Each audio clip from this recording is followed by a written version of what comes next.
quite confused about why he was trying to run another event at the same time as TDU until he explained the whole idea of it, and then they eventually got on board. So big credit to Matt Wilson. He's been one of the key drivers in the ARA Skip Capital team that has had so much success over the last 5-6 years. They've thrown so many domestic riders into the pro peloton. Now that they're just focusing on under 19s as their program, as well as him kicking off this Pro Velo Super League, we have a lot to thank for him too. Like, he's just one of those guys that stuck around after his own pro racing days and put so much of his own time and money into the development of the next gen of riders. Yep, totally agree. Before we throw forward, just quickly on the length of this race, we talked about at the start, it feels like the race only just started and now it's over. 3 days of racing. What do we think? I think we talked about this last year, Gracie, but do we still feel like it should be more days of racing? I haven't actually asked the riders that this year, but it was said by everyone last year that they wish there was at least another day. I feel like everyone was pretty tired by the end of today. I feel like the 3 stages were a touch harder again. So in some ways they have progressed this race a little bit, 2 times like Willunga. They've mixed up the courses a little bit. So, you got to find that happy balance in such an early part of the season. I think adding a day would be good, but I wouldn't increase the distance of the stages really anymore, because the distance is really nice. It makes for good racing, and it's also friendly to the riders that aren't super fit yet. I'd love to see one more day, but I think overall it's pretty good. Maybe one more sprint day. Yeah. I think maybe down the coast somewhere. But they do have the classic next weekend. That's right. But it would be nice if the tour was 4 days of racing. Yeah, still have the classic, but have 4 days. I think it just gives it a bit more of a feel of like a world tour race. Not to say that 3 days isn't, but it's a nice little number. What was it? CMAC is 5 days. Is this the shortest world tour race, stage race? Gonna test me on this, but I reckon it would be. Yeah. So maybe one of the Spanish races is also 3 days, but I have to double check on that one. Yeah. As Gracie alluded to just there, there is a 1-day race happening next Sunday. It's the Schwal Women's 1-Day Classic, which is happening on the same day as the final stage of the men's race. So they race on the same circuit. It's 20 laps of a 4.5K circuit around Adelaide. It would be good if there was another day for the tour itself, but I think the point was made in the pre-race press conference, maybe by Neddy Edmondson, that having a standalone 1-day race, a 1 Point Pro, so second tier race, actually means there's more UCI points up for grabs than there would be if they just added another day to the tour, which in theory then creates more value for the teams that come out here, particularly those teams that are worried about relegation or looking to move up or anything like that. So that's possibly a factor to consider too. Yeah, give it to Neddy. So riders to watch for that classic. It's going to be a sprint day. Wollaston is my pick. Yeah, that's a good pick, I reckon. She definitely looked a little bit peeved after stage 1, and she looked like she's in good shape. Yep, she is flying. Unfortunately, she's been taking a lot of QOMs around Melbourne over the Christmas period when she was visiting her partner. Oh. So I think a lot of Melbourne female cyclists are a bit shitty, but she is definitely on good form. Who else can we expect to see up there? Georgie Baker, possibly? Yeah, Maeve Plouffe? I think that you alluded to this, Georgie, that Jayco were not stoked to mess up that first stage as well. So I think they'd like to rectify that with Georgia Baker. Yep. I'd had a bit of a chat to Josie Talbot as well. So she's very, stoked to be on that team this year, but also eager to work with Georgia, because they'll be together a lot of the season as a duo, and Josie will be doing a lot of the lead out. So they'd really love that opportunity, because there's nothing like a race to really hone that relationship. And those two trust each other. They live together. They've got a great relationship off the bike as well. So I can't wait to see them work together across 2025 and 2026. But Baker will be chomping at the bit to get a result next week. Before we wrap up, is there anything else from TDU that stood out to you two? Do you want to talk about riders that are worth mentioning, performances worth mentioning? The quietest third place on GC ever. Yeah. My Otterstad. I know. Great point. That was a real sneaky under the radar. Yeah. No one would have put her in their top 5, I don't think. Yeah, I don't think anyone thought a Norwegian would get up there in a race in a hot Adelaide. But she did a great job. It was also, there was only 3 seconds, I think, separating her and fourth position. Pretty close. The top 10 was pretty close. Yeah. The play out of bonus seconds was a bit funny on day 3 as well. So that there was a few frustrated riders, I think, back in the peloton that weren't getting that shake up as much as they thought. So I don't think she had to do much. All she had to do was ride well and survive. And her team didn't have to do much to defend that third place either. I didn't see Uno X really at the front of the pelo at all. No, so that's someone I'm going to be watching for the rest of the season. Definitely. Yeah. Do you guys know much about her at all? No. I was just trying to rack my brain to feel like if I knew. I actually don't know anything about her. Yeah. That's exciting. Yeah, another rider to watch for sure. Alex Manley moved teams this year to AG Insurance Sudal.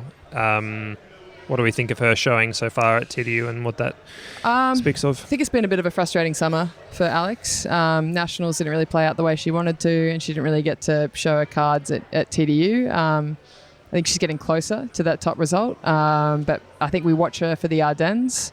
I don't know if she'll be in for the sprint. I think they'll be going for... they've got actually... Who was taking the bonus seconds today from AG? Number 6. She was quick. Van der Velde?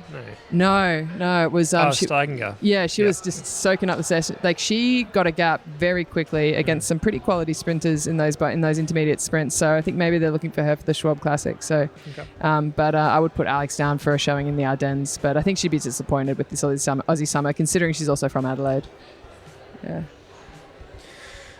All right. Well, if there's nothing else, Georgie, thank you so much for being here. No, thanks for having me. I really enjoyed it. Gracie, thank you. Thank you. So fun. Yeah, really fun. And we'll be back in some form with some of us next week. Thanks for listening.